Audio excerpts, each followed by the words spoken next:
Hey everybody, what's up? What's up? It's Mesha. Today I'm going to share with you three tips that I think are some of the very best advice that can be given to any woman in marriage, especially a newlywed woman in marriage. Stick with me, we'll dive right in.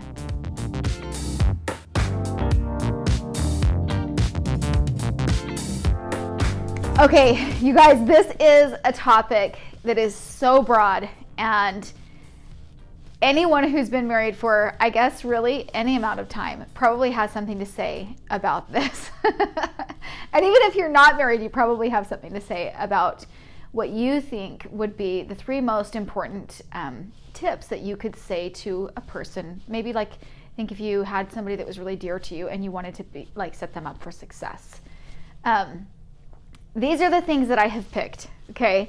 And I have picked without reservation, knowing that there are a lot of other things that are very important that are on this list as well. But these are the things that that are standing out the most to me. Okay, so tip number one. Tip number one is never. Okay, I mean never, ever, ever, ever. Never pick yourself apart in front of him. Okay. Don't be critical of yourself. Like if you feel like you're like pinching at something in the mirror, or you're gonna look at your face, or you're gonna be critical of your behavior or your characteristics or your skills or something that you do, don't do that in front of him, okay? You should probably rethink everything if you're doing that for yourself anyway, just because be nice to yourself. Okay, but the reason why it's so important not to do it in front of him is because you are training him. You're teaching him how to see you. So if you see yourself in a negative light and you are portraying that to him, like you're teaching him that. Could be a very learned behavior. So watch out for that. If you have something to say negative about yourself or your body or something like that, and you've kind of got to get it off of your chest, talk to a girlfriend or talk to your mama. Talk to someone, but don't pick yourself apart in front of your man. That's my first piece of advice.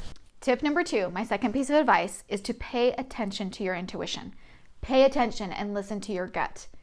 And I feel like this is so important because I feel like I have heard many friends say to me, like, I knew it and I didn't want to do anything about it.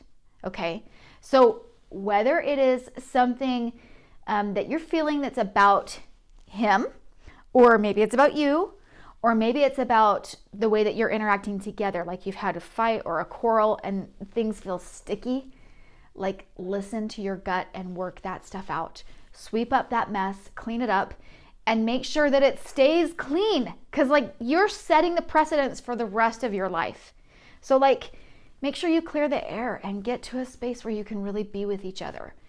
Don't keep things from each other. And if you will be able to feel it, I promise, because that's part of what this role is to pay attention to each other, to feel each other's energy, and to come together and work it out and figure it out. So keep it clean. Pay attention to your gut and your intuition that says if something's wrong or sticky, it is. Figure it out. Figure it out. Go to your man and spend the time necessary figuring it out. You guys can do it. Clean up the mess. And then keep moving forward in your journey and set this awesome precedence that it's all going to be fine. You're going to be able to work it out, and you have the tools necessary. Okay, tip number three. Tip number three is something that I don't really get why we're not given more education on this. This is something that should just be part of our schooling. Okay, you guys, because men and women are so different. So my tip number three, is figure out how men work and figure out how women work and how we're different, how we work together and those kinds of things. Figure out how and why we're different.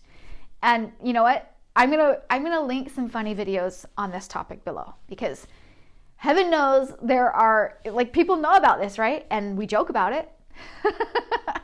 But sometimes we don't spend the time to really learn, how are we different and how can it complement each other, and how by understanding each other is it going to make like us better, you know? So I have some things that I'll link below, some ways that I have learned this process. And I would say that my number one way of learning this process is the Taming Jane Academy, which I did a video about a few months ago, and I'll link it up here. In the Taming Jane Academy, she focuses a lot on Allison Armstrong's works. So I'll also link those things below. But those are the very best out of all of my like family studies in college years and some of my other extracurricular like studies. I kind of am a lover of learning. So out of all the things I've ever done, this is the direction that I would send you. So you guys stick to it. Like, this is a beautiful and a very glorious journey, but it is what you make it. So be very committed to it and be loyal and stick to it. You can do it. So hey, you guys, if you think that this video will help you in any way, push the like button so that I know. Also, if you have something that you think is a great tip that women in marriage need to know, especially newlyweds, okay? Leave it in the comments below. And thank you so much for spending time with me. Subscribe if you would like to learn more ways to live happy and be inspired.